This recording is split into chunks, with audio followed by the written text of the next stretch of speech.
Some of you maybe remember when our missionary, one of the missionaries that we support from Japan was here, Joyce Kitano. And she was telling us about back, she was just a very young girl, but this was back right after the bombing of Pearl Harbor. And most of you, of course, don't remember this, but we, in Hawaii, we didn't know whether that was a single attack or whether there would be more. And so there was a lot of fear in Hawaii during that time.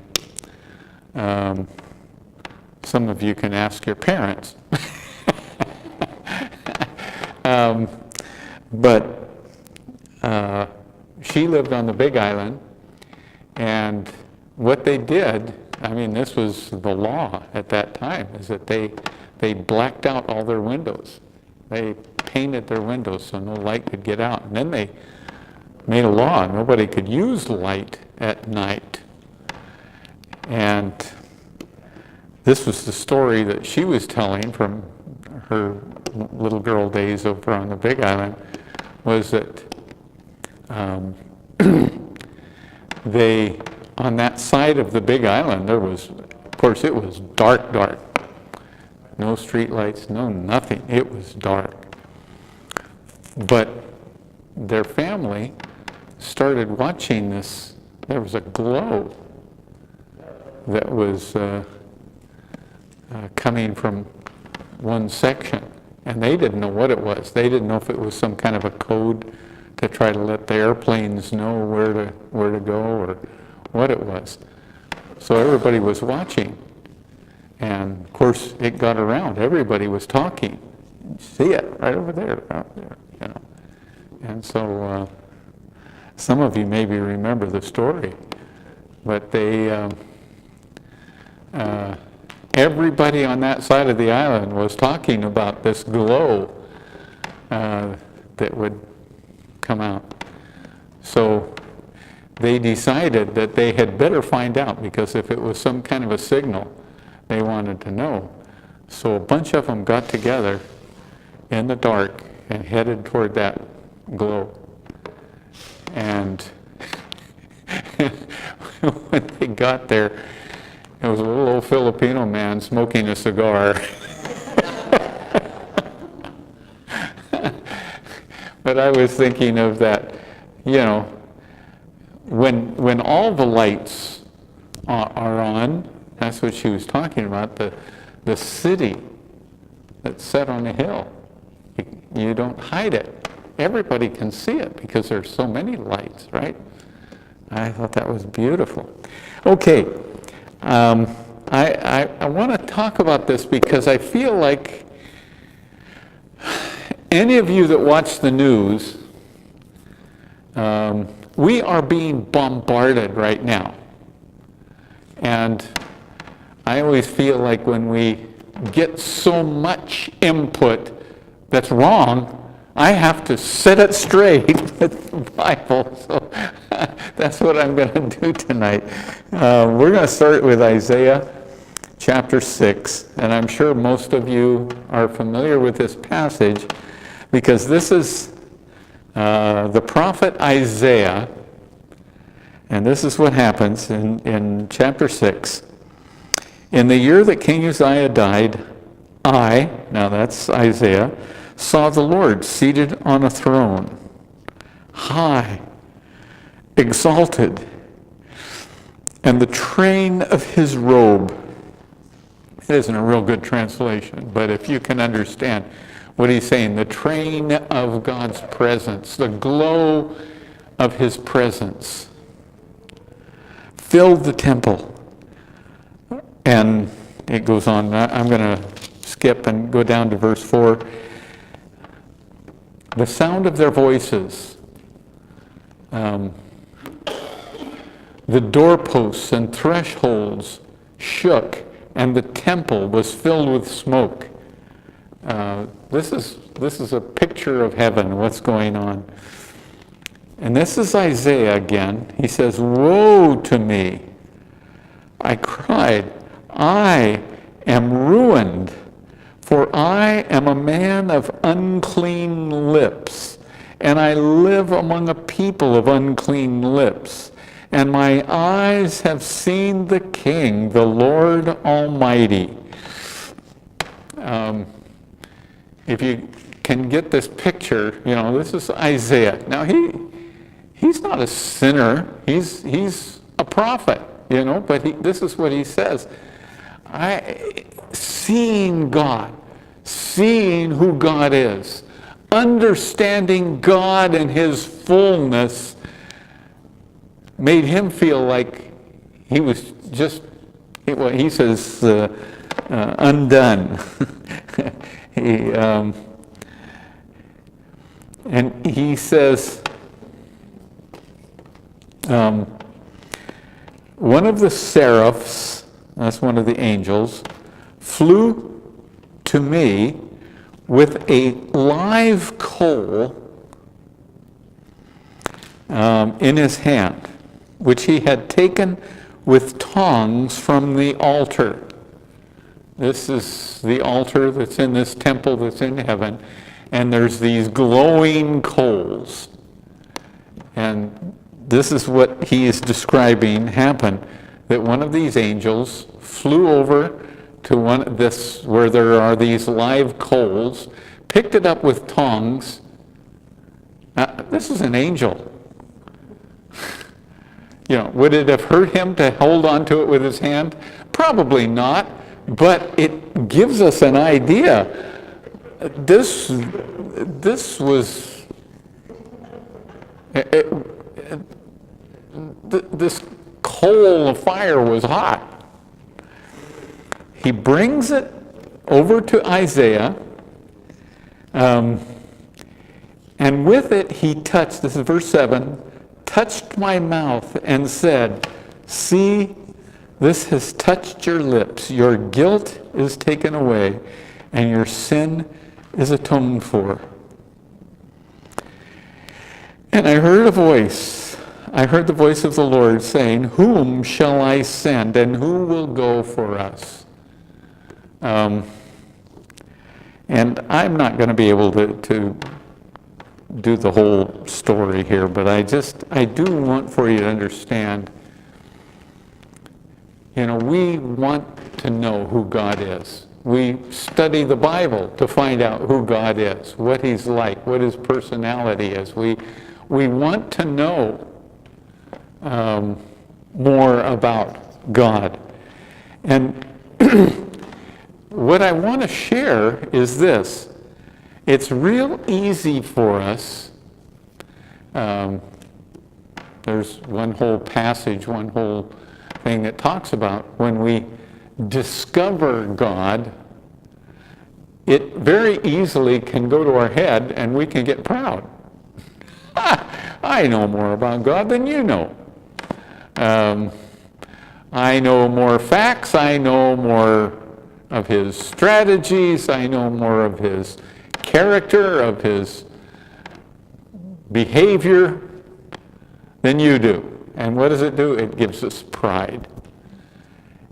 But this is interesting because when Isaiah was in the presence of God, saw the glory of God, was impacted with God's presence, it didn't lead to any pride whatsoever.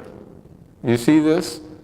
What did it lead to? I mean, he falls on the ground and says, "Oh God, I am sorry for being such undone. I am nothing. I can't accomplish anything. I can't do anything. I am just not capable." Interesting that this is the effect that it has. And I don't know how much of this I'm going to get a chance to talk about, but it's interesting. You know the book of Job, where Job, because he's suffering, through the book, he keeps saying, I can hardly wait. I am going to talk to God. I am going to find out what this is all about. I'm looking for a face-to-face with God. This is an interesting concept. Now, Job wasn't a wicked guy. Job was, in fact, it says he was the most righteous guy in that whole part of the world. And, you know, you read through the whole book, and this is constantly what comes up. Job says, just wait till I get to talk to God. When God actually addresses Job and says, okay, Job, we're going to have our face-to-face. But he says, I just want to ask you a few questions before we get started. And so he puts a couple questions out there, and that's all it takes. Job now is humbled. And this is what he says, I am sorry that I thought you had to answer to me. Humility. Do you see this? This is awesome to me, because true knowledge of God brings about humility. Because God is so glorious, so powerful. You know, this is what Job said, and this is what it says several other places. God, you owe me no explanations. I don't need you to answer to me. I only need to answer to you. And this is so powerful, because it's, do you think that you can actually read this in a person who knows God, a person who's been with God? You don't see, you know, God spoke to me. God revealed things to me. I'm pretty hot stuff, and I think you guys ought to recognize how hot stuff I am, because God thinks I'm hot stuff. God came and revealed himself to me. Do you think you can read, you can discern something there? A person who really has been with God, a person who has really seen God, who really knows who God is humbled. And this is beautiful stuff. I wish I could take more time with it, but I do just want to throw some things out for you. You know, right now, we're seeing all of this stuff between political candidates. What are they saying? I'm better than the rest. You need to vote for me, because I'm the good one. And you get the picture that it's almost a good thing to be prideful. If you're prideful, more people are going to vote for you. Now, this is interesting, because it doesn't fit with what we see about people who know God. And I wanted to bring this up because I feel like this is important right now. There are a couple things that are being said because of all of this that's going on. One of the things that's being said is truth is no longer relevant. Candidates saying, why are you holding me to something that I said? Why are you demanding truth from me? And I think, whoa! What does the Bible say? The kingdom of God is truth.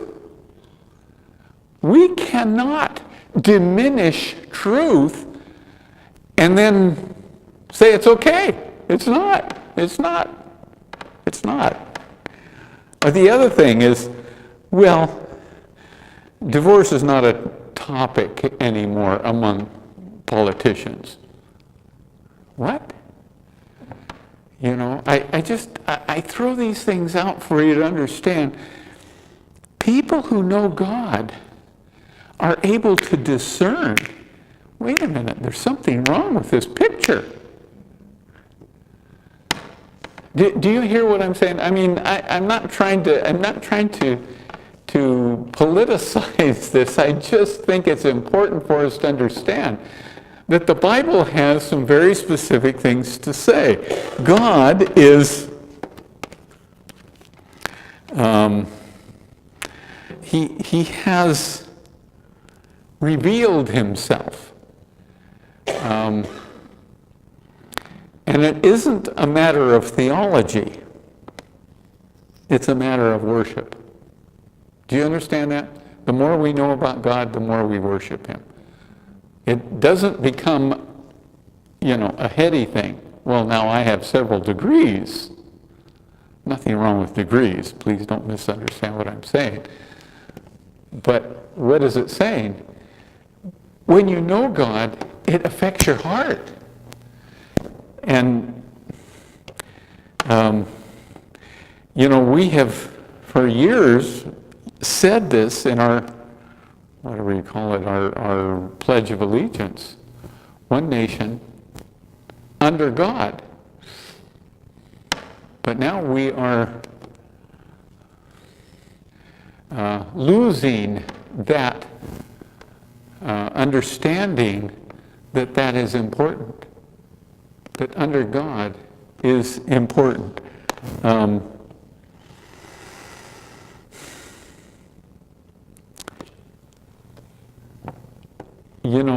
I just saw this today, somebody saying it's wonderful if you become a Christian when you're young. It protects you from so many things that can get into your spirit. So it's a good thing. But one of the things that happens to people who have been Christians for a long time is that they forget what it was like before they had Jesus in their life. And so they don't have the same kind of compassion or the same kind of care for those who don't have Jesus in their life.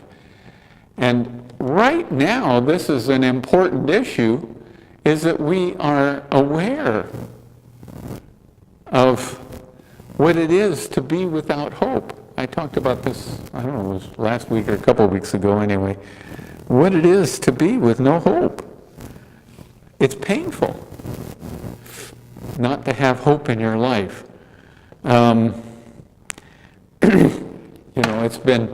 It's been neat having Brother Allen share with us. He says things like, "Oh, I didn't find Christ until I was 30 years old. How many years I missed out on." And I love that because it makes us very aware. Yeah, there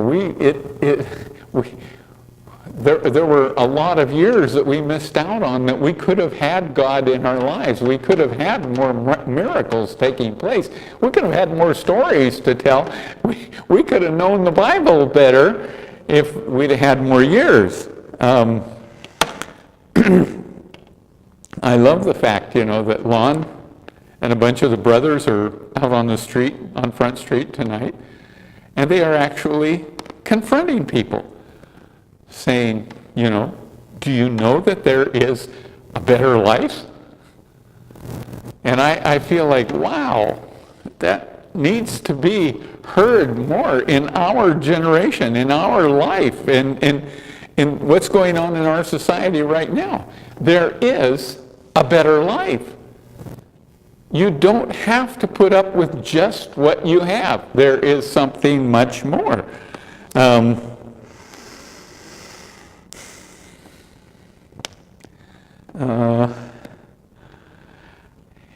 Unfortunately, this is one of the things that's happening right now in our world, is, I'll call it this is not a good term, but I'll call it this.